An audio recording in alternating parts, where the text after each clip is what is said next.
back. We are joining me again in this Bioware Paradigm challenge of Pokemon FireRed. Here we are, my very first battle after last episode, obtaining Rosencrantz, the Adamant Bulbasaur, and defeating my rival Science's Charmander. And our first battle is over quite quickly, thanks to the wonders of video editing. Pidgeys. Pidgeys.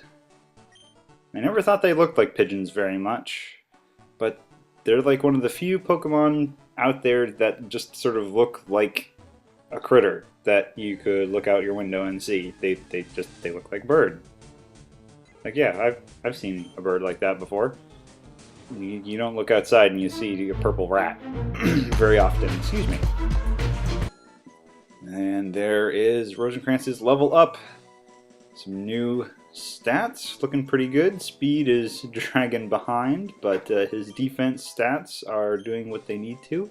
And we've got Leech Seed. So our first actual grass type move, which, as my friend Signs pointed out, puts me at a distinct advantage with the first two gyms in this game. I hadn't really thought of that when I picked Bulbasaur. I was really just thinking that I don't like grass-type Pokemon, and that they have the largest number of type weaknesses out of the three starter types. So, especially given the fact that Bulbasaur is grass and poison, so we're looking at weaknesses to Psychic, Ground, and some of the other types that poison is weak to, as well as what grass is weak to. So here we are at our first Pokemon Center, getting healed up. I feel like I'm going to try to do things a little bit differently than when I have played Pokemon just for my own enjoyment in the past. I used to have the practice of, I want to hear about Caterpillar Pokemon. Nope. Yeah. Okay then.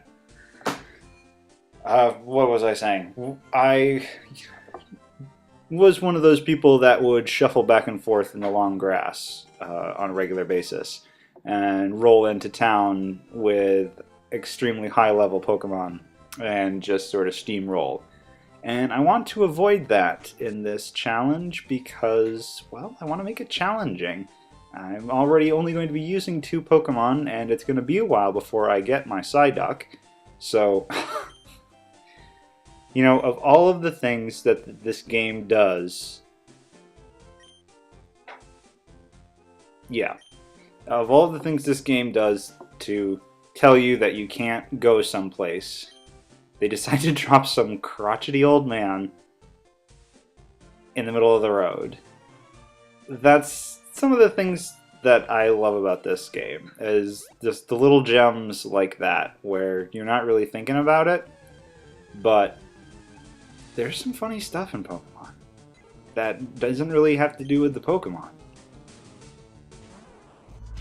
So as I was saying, I'm going to try not to do any unnecessary grinding. If I get to a town and the story battles or the gym leaders are just completely raffle stomping me, then I'm going to go out and I'm going to get a few levels and come back. Otherwise, my goal is really going to be completing any trainer battles in an area, picking up any items I can find, and then getting to the next area from A to B as quick as I can. I just think that that's going to keep the power leveling to as bare bones minimum as I can get it, because with only 2 Pokemon, I'm going to be getting a lot of XP consolidated between Rosencrantz and his partner as it is. And speaking of his partner Psyduck, when the time comes, I intend to capture several Psyducks. I believe that this isn't breaking the concept of the Bioware Paradigm challenge because I will only be keeping the modest natured with the best stats. So I'm looking for high special attack because I'm going to be assigning Surf, and even though Waterfall technically is physical based, the other moves that the Psyduck is going to be rolling with are all based off special attack. And in that, I'm going to be releasing all of the Psyduck that I'm not happy with back into the wild, and only using the one that has the best stats for the challenge. I don't think that that's breaking anything at all, given that I save state scummed for the right kind of Rosencrantz. So that's just going to be a little ways down the line, and looking even further ahead, the post-game, after defeating the Elite Four in FireRed, there are the Sevi Islands, which are a new area included with the GBA remake, and access to some of those islands is restricted until you get the National Pokedex, which requires 60 Pokedex entries. And obviously I'm not going to get that with just Bulbasaur and his evolutions and a Psyduck and his or her evolution. So I'm probably going to take a hiatus after I defeat the Elite Four, and I'm going to do a bit of a catch and release program. Depending on whether people are interested or not, maybe I'll record that. I don't intend to at this point, but I'll do a bit of a catch and release program to get up to that 60 Pokedex entries, get my National Pokedex, and then we'll resume with kind of a post-season / season 2 of the BP challenge for FireRed, where I take on the additional content that was put into the remake. I know I haven't really been saying a whole lot about these opening battles here with the Rattatas and the Pidgeys. The thing is just that they're really boring right now. I don't really have much strategy to put into it. It's just tackle them and then run away once they're dead. It's just what it is, because my moves are very limited, and my moves will be limited with the rest of this challenge here, thanks to the fact that I'm going to be packing on so many HMs onto Rosencrantz and the Psyduck.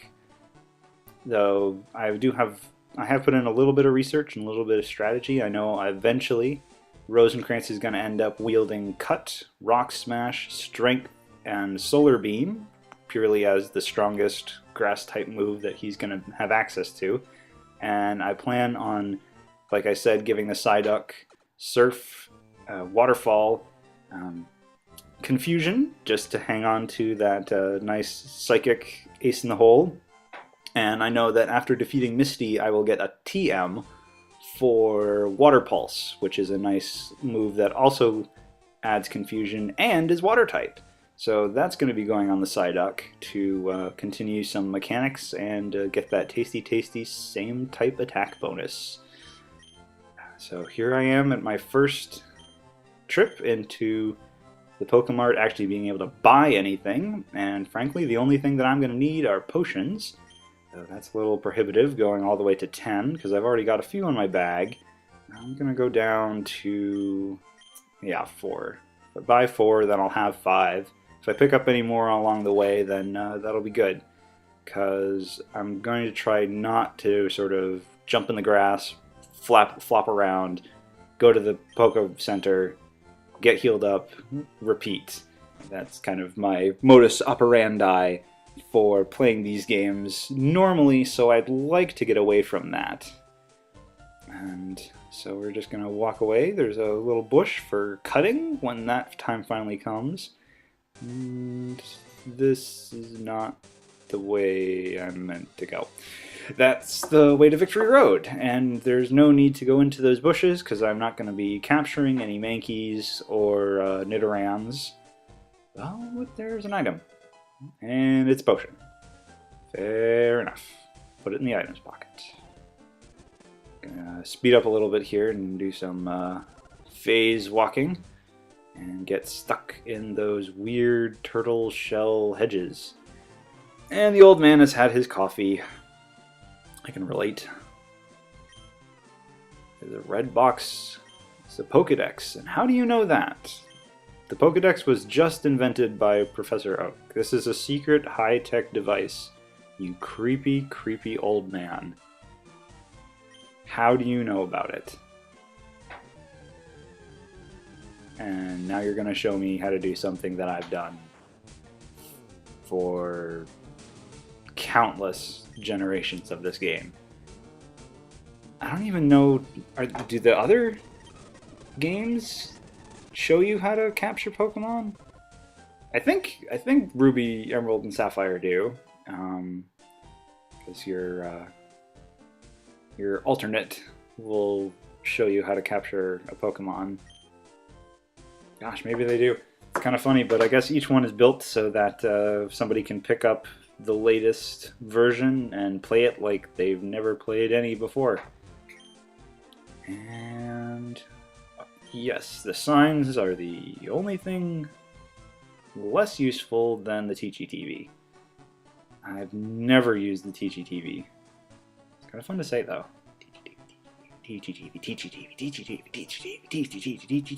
And I can't even hold on to it. Let's see, are one of these girls... Do you want to trade for something? A wicked bite. Given the fact that it's a rat with teeth like a beaver, I would imagine it has a pretty wicked bite. Gotta say though, I'm not... Gosh, why did I even check to see if she had something for trade?